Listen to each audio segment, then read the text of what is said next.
الحمد لله نحمده ونستعينه ونستغفره ونؤمن به ونتوكل عليه ونعوذ بالله من شرور أنفسنا ومن سيئات أعمالنا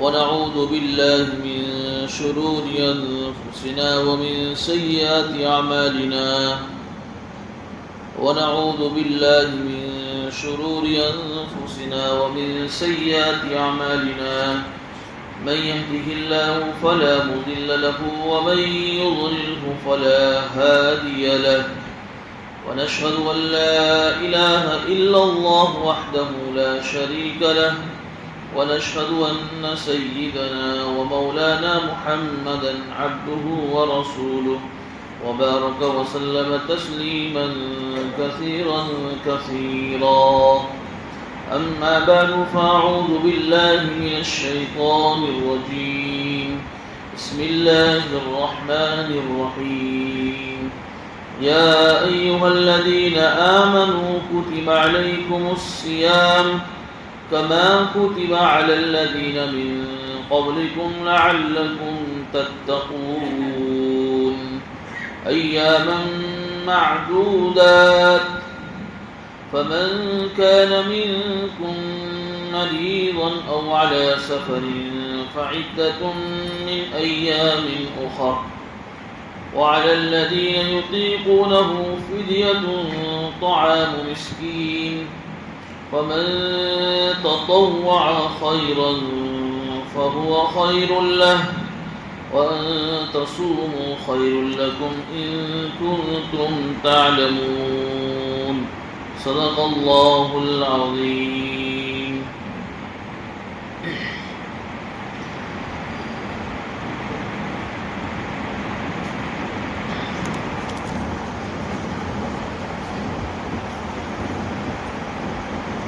اللہ رب العزت کا بہت ہی کرم ہے، اس کا فضل ہے کہ اسی کی توفیق سے اور اسی کے مہربانی سے اللہ تعالیٰ ہمیں قرآن کریم کے اس درس کی مجلس میں بیٹھنے کی توفیق عطا فرماتا ہے۔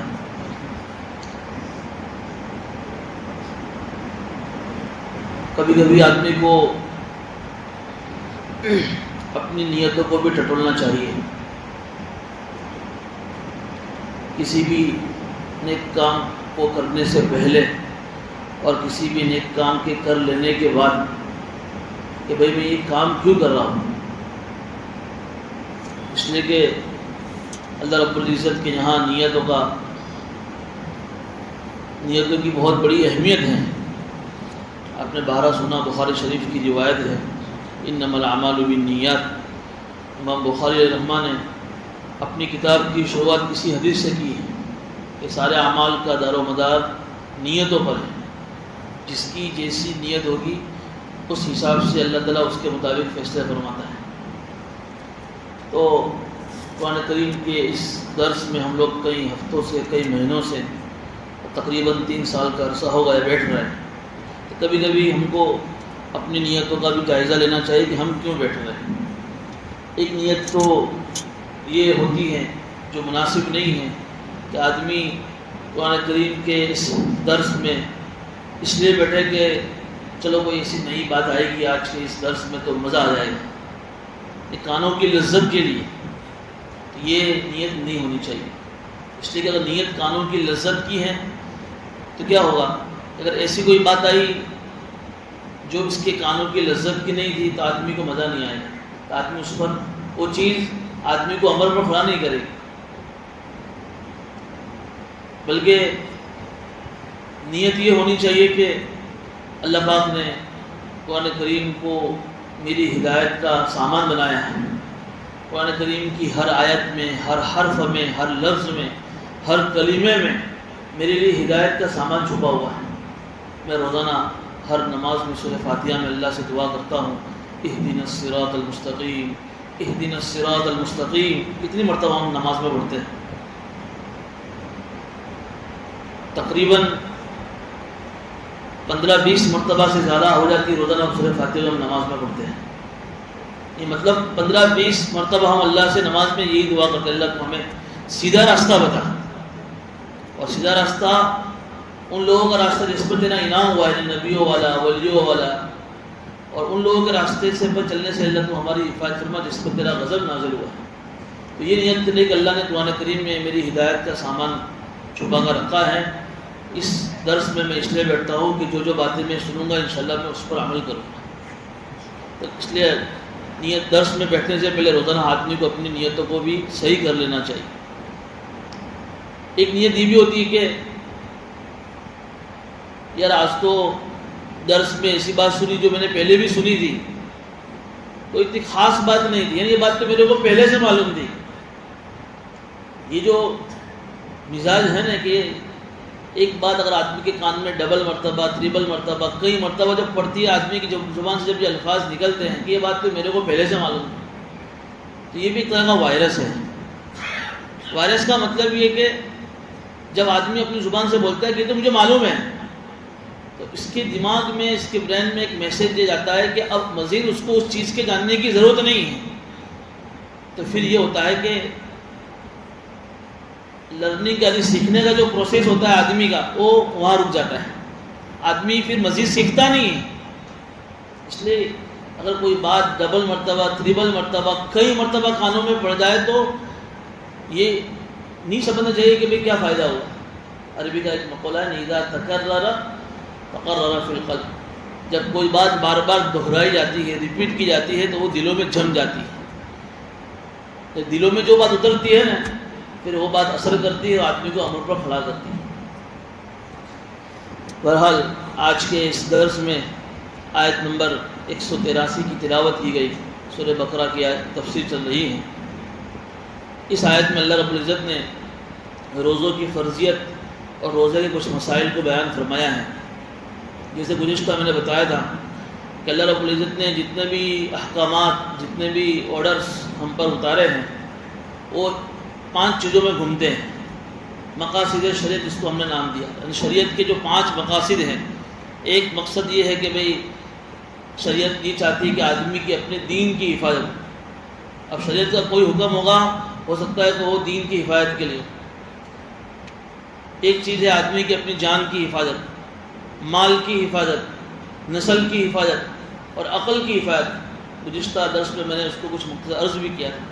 یعنی کوئی بھی حکم ہوگا یا تو جان کی حفاظت کے لیے ہوگا، یا مال کی حفاظت کے لیے ہوگا، یا دین کی حفاظت کے لیے ہوگا، یا نسل کی حفاظت کے لیے ہوگا، یا عقل کی حفاظت کے لیے ہوگا. آج جو آیت پڑھی گئی ہے جس میں روزوں کی فرضیت کے بارے میں ہے، یہ آدمی کی دین کی حفاظت کے لیے اللہ نے حکم دیے ہیں.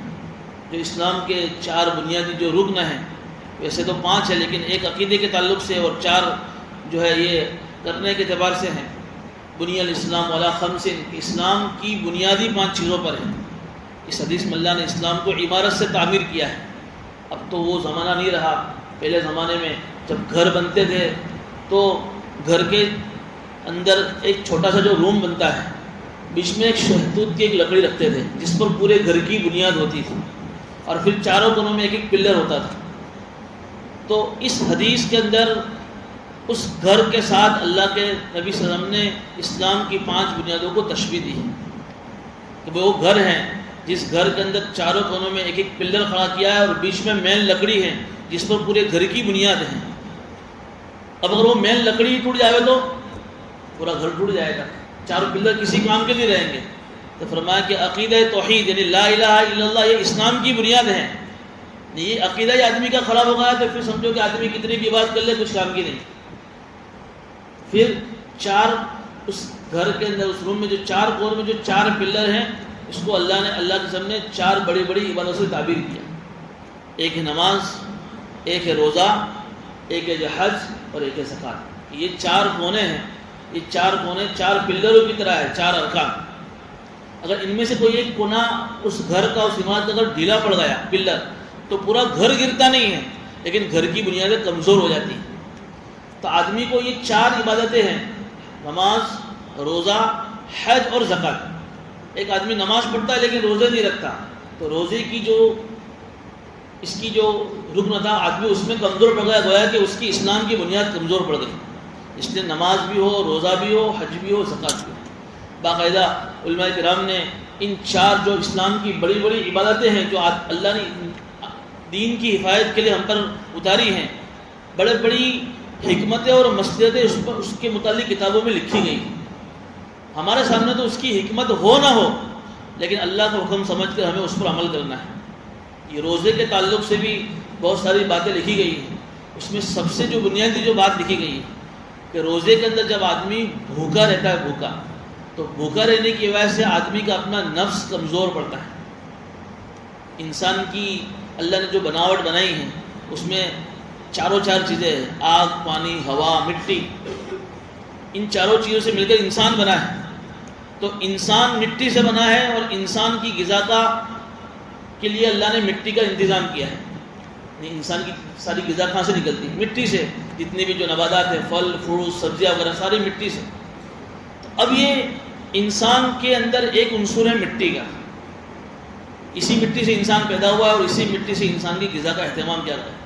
اب انسان 2 چیزوں کا نام ہے، روح اور نفس. نفس کا مطلب انسان کا پورا جسم، پوری باڈی. اس کی غذا کے لیے اللہ نے جو ہے یہ دنیا کی اس مٹی کی غذا کا اہتمام کیا گیا.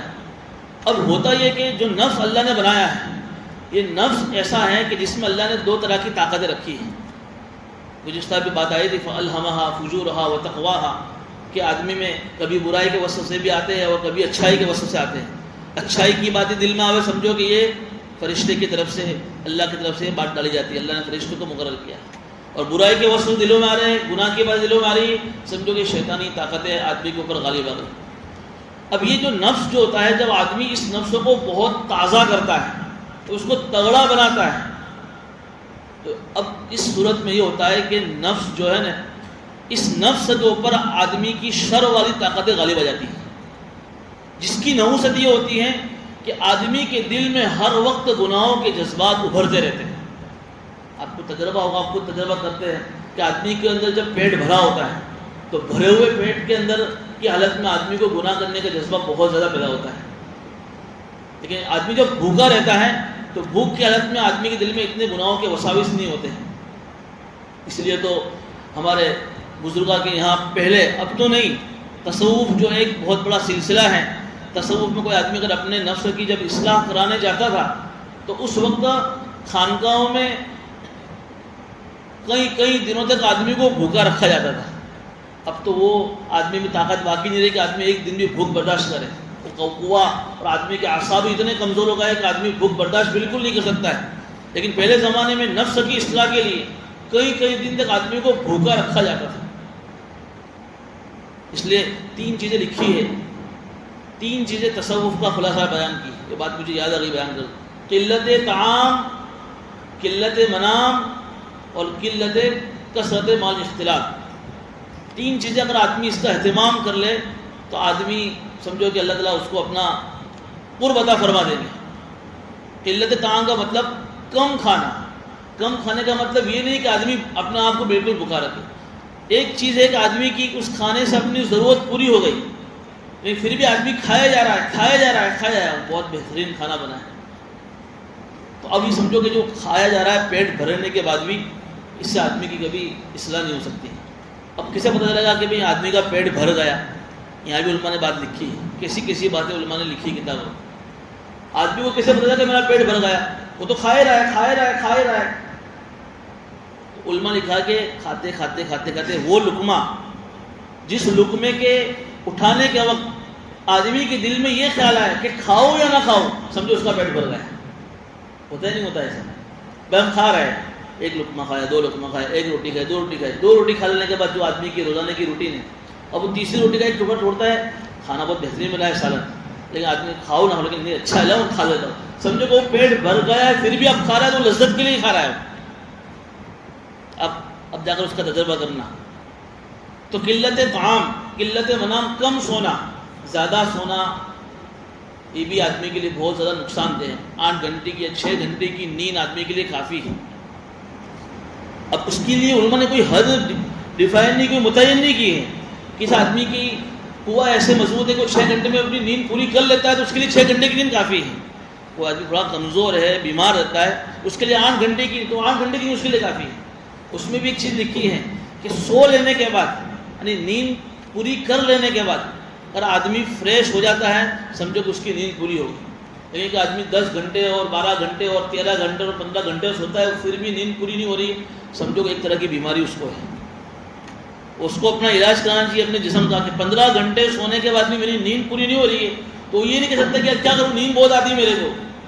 تو نے اپنے بدن کو اس طریقے سے ڈالا ہے جب تیری نیند پوری نہیں ہو رہی 15 گھنٹے کے بعد، تو بیمار ہے، نفسیات اعتبار سے تجھے اپنا علاج کرانا چاہیے۔ باقی 8 گھنٹے کی نیند تو علماء نے کافی لکھی۔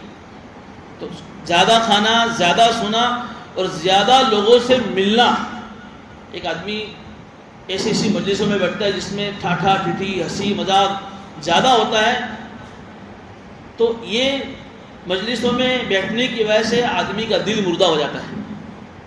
نماز پڑھ کر نکلا ہے ایک روحانیت پیدا ہوگی، چونکہ نماز اور جتنی بھی عبادتیں ہیں یہ آدمی کی روحانی غذا ہے، تو نماز پڑھنے کی وجہ سے روح کو ایک طاقت ملی۔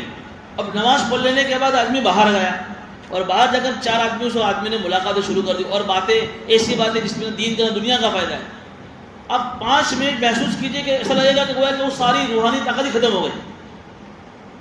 اس لیے زیادہ کھانے سے، زیادہ سونے سے، زیادہ لوگوں سے، بغیر کسی کام کے ملنے سے آدمی جو ہے نا اس کا نفس اتنا تگڑا ہو جاتا ہے کہ پھر اس نفس میں کبھی بھی آدمی کو اچھے کام کرنے کا جذبہ پیدا نہیں ہوتا ہے۔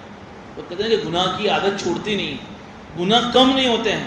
اس کی وجہ یہ بھی ہے کہ زیادہ لوگوں سے ملنا، زیادہ بات کرنا، زیادہ کھانا، زیادہ سونا، یہ آدمی کو جو ہے اس کام سے، یہ آدمی کے اندر یہ نفس جو ہے برائی کی طرف آدمی کو لے جاتا ہے۔ تو روزے کی فرضیت کا خاص مقصد یہی ہے کہ اللہ تعالیٰ نے روزے نازل فرمائے تاکہ 1 مہینہ آدمی اپنے نفس کو بھوکا رکھے اور حلال چیزوں سے اپنا آپ کو بچائے، تاکہ 11 مہینے اس کے اندر ایک طرح کی پریکٹس پڑ جائے حرام سے بچنے کی۔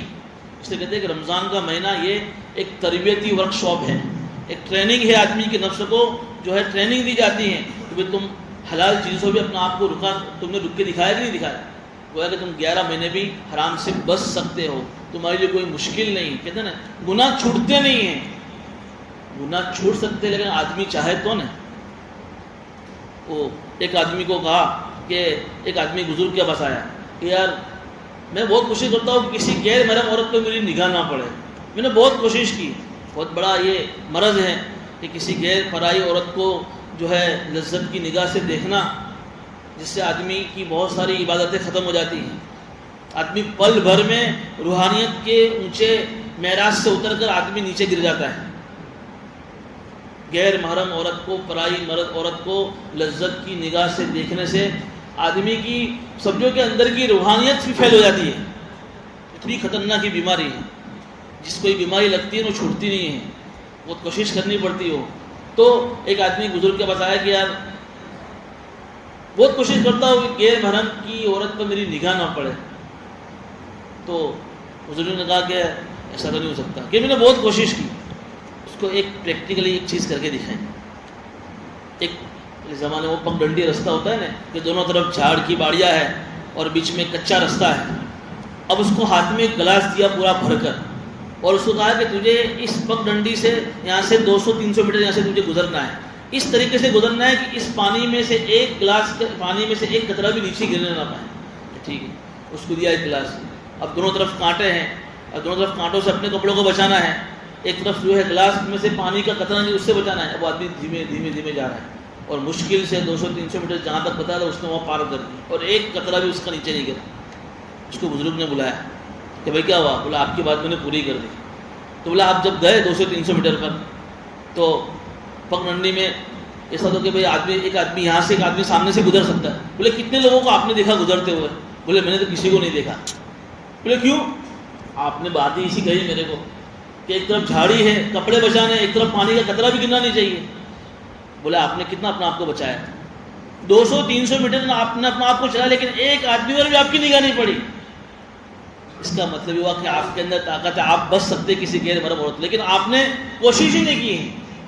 آدمی کا چھوڑو ایک مرتبہ دیکھ لیتا ہوں، لیکن وہ ایک مرتبہ دیکھا کیا ہوتا ہے، وہ پکچر سیو ہو جاتا ہے دل میں، وہ تو چلی گئی لیکن وہ سیو ہوا پکچر پھر آدمی بار بار اس کو نوٹ کرتا رہتا ہے۔ اور علماء نے لکھا ہے کہ جو ایک مرتبہ کی دیکھی ہوئی نظر جب وہ غائب ہو جاتی ہیں پھر وہ دل کے اندر آدمی کو اتنا بے چین کرتی ہے کہ آدمی کبھی بھی پاگل ہو جاتا ہے، چونکہ اب وہ چیز تو حرام ہے اس کے لیے، اب حرام ہے، اب وہ تو چلی گئی لیکن تصویر اندر سے ہو گئی ہے، اور تصویر کو بار بار دماغ میں لانے کی وجہ سے آدمی پریشان ہو جاتا ہے۔ یہ گناہ کہتے ہیں کہ گناہ کی لذت کی وجہ سے آدمی اپنے ایمان کی حلاوت سے محروم ہو جاتا ہے۔ تو رمضان کے روزوں کی فرضیت کا مقصد ہی یہی تھا کہ اللہ تعالیٰ انسان سے ہی چاہتے تھے کہ بھئی کسی طریقے سے آدمی میں گناہ کا جذبہ ختم ہو جائے۔ بہرحال آج کی اس آیت میں ہم کچھ باتیں پڑھیں گے۔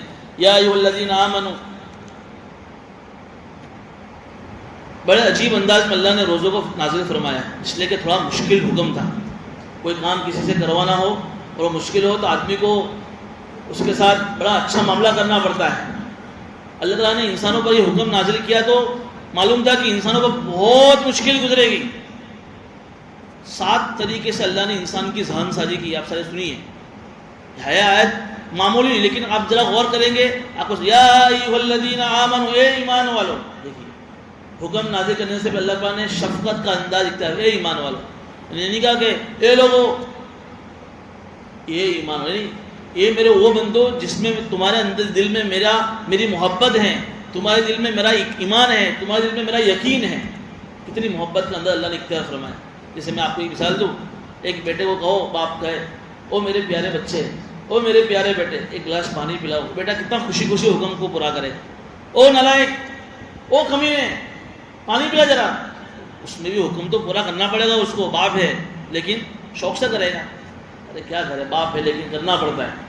انداز بدل گیا تو نیت بدل جاتی ہے۔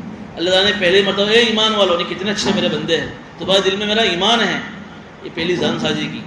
کتب علیکم الصیام، تم پر ہم نے روزے فرض کر دیے ہیں، کروں گا نہیں، کر دیے ہیں۔ کیسے ذہن سازی کی کہ بھئی اللہ تعالیٰ نے تقدیر لکھ دی ہے اور قلم رک گیا ہے، اب روزے فرض ہو گئے ہیں، اب یہ روزے کینسل نہیں ہو سکتے، یعنی اب تم کو رکھنے ہی رکھنے ہیں۔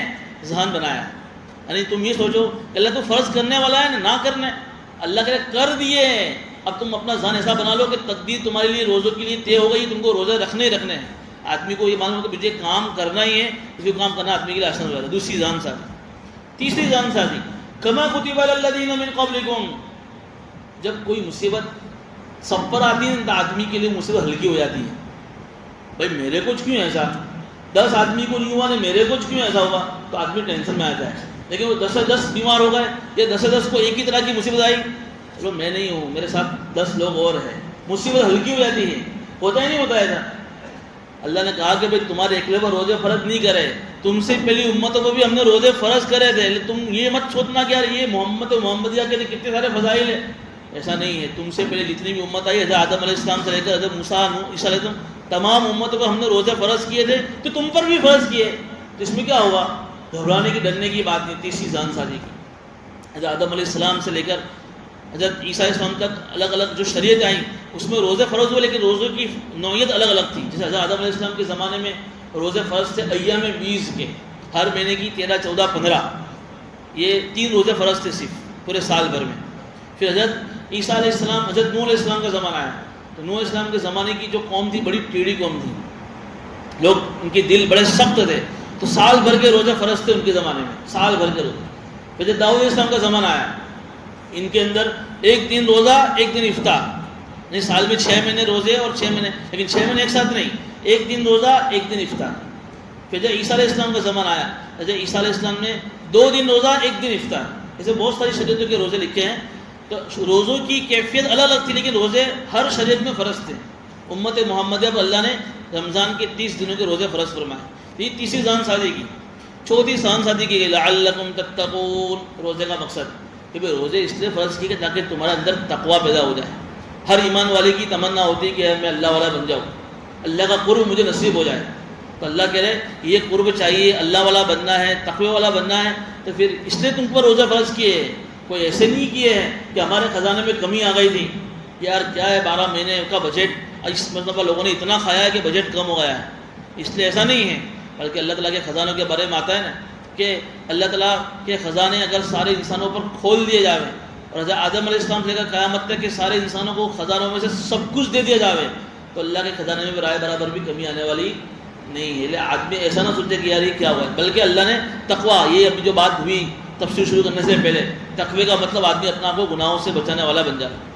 اور یہ جو حدیث ایک آتی ہے, اتقی المحارم تکن عبد الناس, تقوی والا بننا ہے, اللہ کا سب سے بڑا عبادت گزار بننا ہے.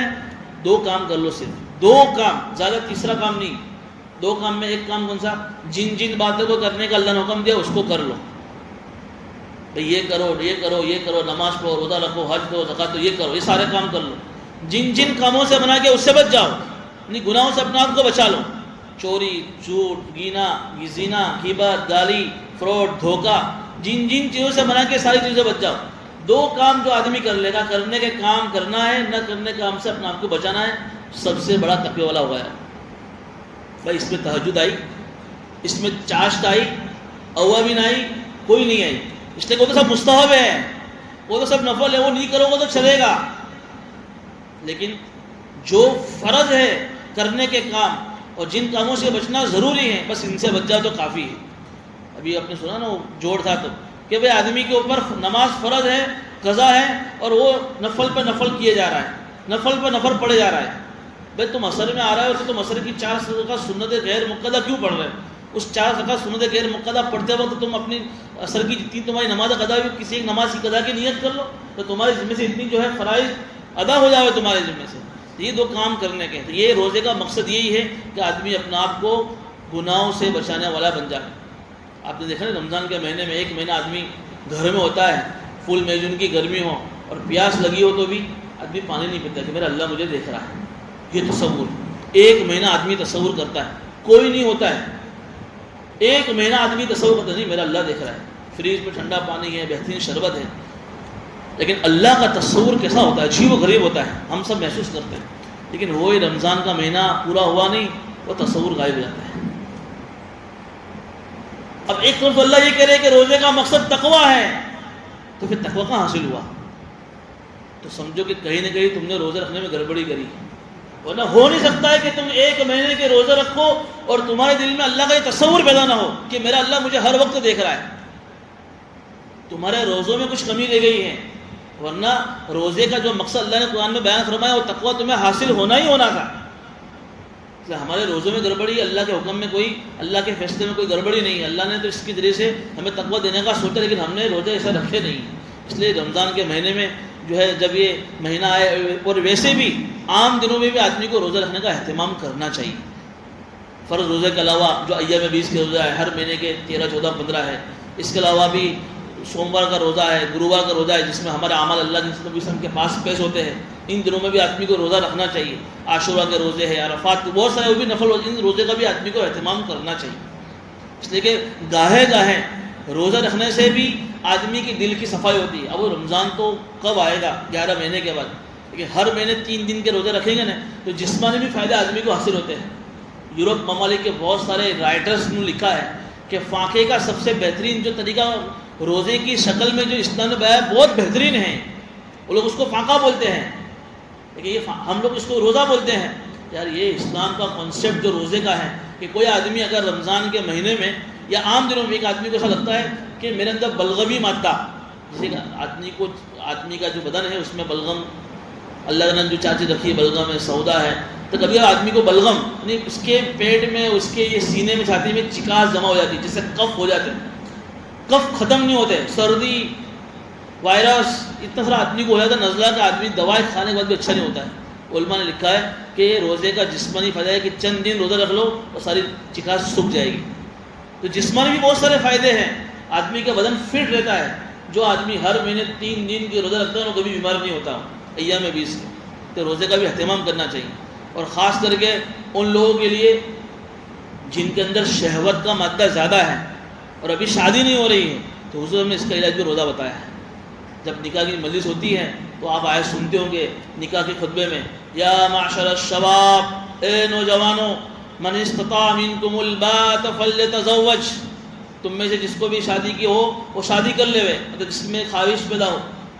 فإنه أغض للبصر وأحسن للفرج.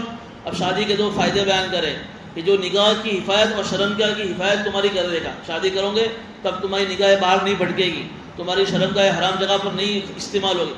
لیکن آگے فرمایا وَمَن لَّمْ يَسْتَطِعْ فَعَلَيْهِ بِالصَّوْمِ فَإِنَّهُ لَهُ وِجَاءٌ. لیکن جس کے اندر طاقت نہیں ہے, کبھی خرچہ نہیں ہے, تو ہم نے شادی کو مہنگا بنایا ہے. لیکن اگر شادی کرنے کے لیے آدمی کے پاس مہر کے بھی پیسے نہیں ہیں, وہ شادی کا خرچہ نہیں جو ہم سوچ رہے ہیں 10 لاکھ روپے کی شادی کرنی پر 5 لاکھ روپے جو ہے, شریعت نے اس کو نہیں بتایا. وَمَن لَّمْ يَسْتَطِعْ کا مطلب کہ میں مہر دینے کے بھی پیسے نہیں ہیں, یا یہ کہ میں شادی کروں گا تو شادی کرنے کے بعد مجھ سے بیوی پر ظلم ہی ہوگا, میں انصاف نہیں کر سکوں گا, تو کیا کروں؟ طاقت نہیں ہے اندر شادی کرنے کی, تو کیا کروں؟ ایک طرف خواہش بھی بہت ہے, آدمی جوان ہو گیا ہے, فَعَلَيْهِ بِالصَّوْمِ, روزہ رکھو. حدیث میں علاج بتایا ہے کہ روزہ رکھنے کی وجہ سے نفسانیت بتایا نا کہ نفس آدمی کا کمزور پڑ جاتا ہے, تو آدمی اپنے آپ کو گناہوں سے بچائے. اس لیے گائے گئے رمضان کے روزوں کے علاوہ عام دنوں میں بھی ہمیں نفل روزے کا اہتمام کرنا چاہیے. آگے 5ویں مرتبہ ذہن سازی کی گئی, ایام معدودات, گنتی کے چند دن ہی تو رکھنا ہے, کون سی ٹینشن کی بات ہے. 354 دن ہے اسلامی سال کے اعتبار سے, اگر سال بھر کے دن گنے جاوے تو 354 354, اور انگریزی سال کے حساب سے 365 365, جو بھی گنو تو 365 یا 354 میں سے کتنے رکھنے ہیں؟ 30 ہی تو رکھنے ہیں. کسی ذہن سازی کی گئی کہ پورے سال نہیں رکھنے ہیں. فمن کان منکم مریضا, آگے 36 مرتبہ, تم میں سے کوئی بیمار ہو, او علی سفر, یا اس کو کوئی لمبا سفر کرنا ہو, تو فعیدۃ من ایام اخر, کوئی بات نہیں, رمضان کے علاوہ دوسرے دنوں میں قضا کر لیں. یعنی یہ اللہ نے روزے فرض کر دیے, اب میں بیمار ہوگا تو کیا کروں گا, میں سفر ہوگا تو کیا کروں گا؟ ارے کوئی بات نہیں, رمضان کے مہینے میں اگر تم بیمار پڑ گئے, لیکن بیماری کا مطلب آدمی خود اپنے اعتبار سے اپنے بارے میں یہ فکس نہ کرے کہ میں بیمار ہو گیا, معمولی بیماری, بلکہ کوئی ماہر معتبر جو ہے مسلمان ڈاکٹر بتائے کہ بھائی تمہاری یہ بیماری ایسی کہ اب تم روزہ رکھو گے تو تمہاری تکلیف بڑھ جائے گی, تو پھر اب تم کو روزہ چھوڑنے کی اجازت ہے, لیکن دوسرے دنوں میں قضا کرنی پڑے گی. یا سفر ہے, سفر کا مطلب سری سفر, جو آج کے حساب سے 78 کلومیٹر کا ہوتا ہے, آپ کو سفر پہ جانا ہے. اصل میں یہ آیت جب نازل ہوئی نا, اس کا آپ پس منظر سوچیے. آج کے زمانے کے سفر تو بہت آسان ہو گئے, بٹ ٹرین میں گئے, 3 ٹائر کی ٹکٹ بنائی ایسے کی, کوئی مسئلہ ہی نہیں. آپ 500 کلومیٹر جاؤ نا, آپ 1000 کلومیٹر جاؤ نا, اور پلین میں تو 5000 کلومیٹر, تو بھی کوئی مسئلہ نہیں ہے. سفر بالکل اس زمانے کے جو سفر تھے, ایک تو جو عربستان کا جو علاقہ تھا, مکہ کا, بالکل گرم علاقہ. آج بھی آپ جائیے وہاں کیسی گرمی, 50-55 ڈگری گرمی, اور پھر اس زمانے میں اس طرح کے سہولتیں نہیں تھیں, پتھریلا علاقہ, پھر گرمی اتنی زیادہ, اور پھر عربستان کے لوگوں کا اپنے گھر کا جو گزران کا جو تھا وہ ذریعہ معاش کا تھا, کاروبار تھا, اور مکہ میں تو کوئی کاروبار ہوتا نہیں تھا, تو لوگ مکہ سے دور دور ملک شام پیدل قافلوں کی شکل میں چل کے جاتے تھے. اب بتاؤ, قافلے کے قافلے جا رہے ہیں مکہ سے مدینہ, ملک شام, اب راستے میں رمضان کا مہینہ گیا, تو یہ سفر کتنا مشکل ہوگا ان کے لیے. تو ہو سکتا ہے کہ صحابہ کے دل میں بات آئی ہوگی, اللہ کا بھائی کوئی مسئلہ نہیں ہے, آپ سفر پہ ہیں, اب روزہ مت رکھو, سمجھ میں آیا. لیکن یہ سفر کون سا ہونا چاہیے آج بھی؟ اب چاہے اگر سے سہولت آ گئی ہے, لیکن اگر ہمیں سفر لمبا ہے, شرعی سفر ہے, تو ہم سفر میں روزہ نہ رکھنے کی ہم کو اجازت ہے. 7ویں ذہن سازی کی گئی, وعلی الذین یطیقونہ فدیۃ طعام مسکین, اور جن لوگوں کے اندر روزہ رکھنے کی طاقت نہیں ہے تو ایک مسکین کو کھانا کھلا دینا فدیے کے طور پر کافی ہو جائے گا. یہ آیت بعد والی آیت سے منسوخ ہوئی. یعنی جب روزہ فرض ہوا تو ایک طرح کا ہوا کسی آدمی کے دل میں آ سکتا تھا, یار کیا ہوگا, روزے کیسے رکھوں گا, میرا تو بہت معاملہ مشکل ہو جائے گا. تو اللہ تعالیٰ نے شروع میں جب رمضان کے روزے فرض ہوئے, کہا کہ اگر کسی کو ایسا لگتا ہے کہ ڈر لگتا ہے یار میں تو روزے نہیں رکھ سکتا ہوں, تو کوئی بات نہیں, فدیہ دے دینا ایک مسکین. لیکن پھر قرآن کریم کی جو آگاہی ہے اس آیت سے حکم منسوخ ہو گیا.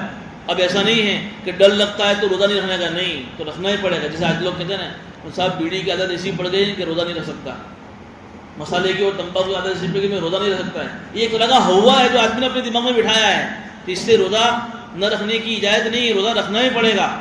ہاں البتہ ایک آدمی کے بارے میں اس آیت سے ایک مسئلہ نکالا ہے, شیخ فانی, یعنی وہ بوڑھا مرد یا بوڑھی عورت جو اتنی بیمار ہے اور اتنے بوڑھے ہو گئے ہیں, اب ان میں اتنی طاقت نہیں روزہ رکھنے کی, تو علماء نے ان کے لیے گنجائش دی ہے, شیخ فانی اور اس عورت کے لیے اور اس مرد کے لیے جو بوڑھے اور بوڑھی بن گئے. باقی عام حالت میں آدمی کو کوئی ایسی ہیبٹ پڑ گئی ہے اور آدمی نے اس کو ہوا بنا کر اپنے دماغ میں بٹھایا ہے, تو اس سے روزہ نہ رکھنے کی اجازت نہیں ملے گی. اس لیے لوگ آج کے زمانے میں بھی معمولی بہانوں سے روزہ رکھتے نہیں اور فدیہ دے دیتے ہیں.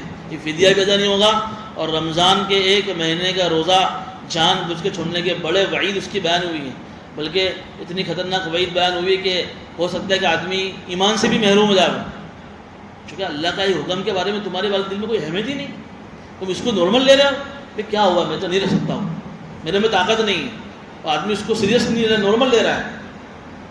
اس نے کہا کہ رمضان کے 1 مہینے کا روزہ جان بوجھ کر چھوڑ دینا، اگر آدمی اس کے کفارے میں پوری زندگی بھر کے بھی روزے رکھے نا تو اس کا بدل نہیں بن سکتا ہے۔ بولو، اس لیے روزے کی اہمیت کو سمجھنا بہت ضروری ہے۔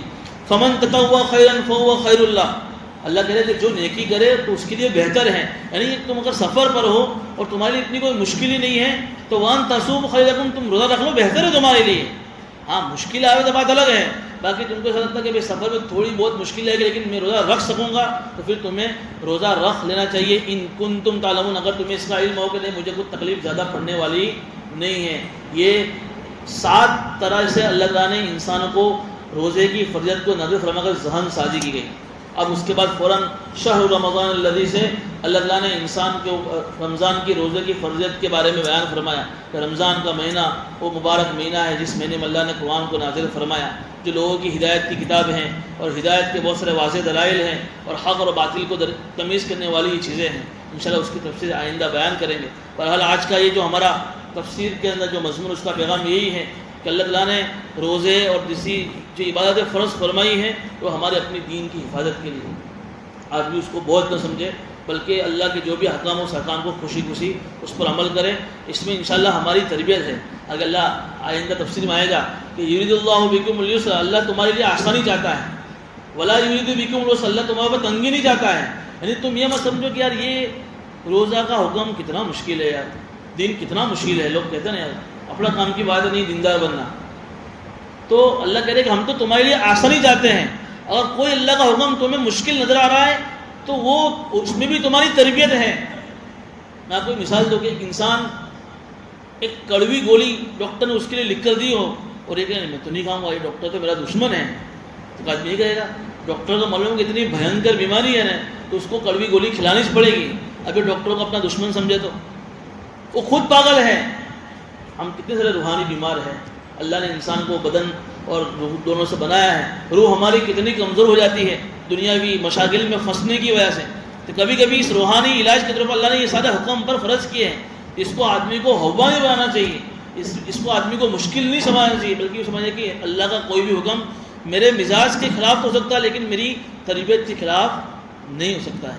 اللہ پاک ہمیں ان باتوں پر عمل کرنے کی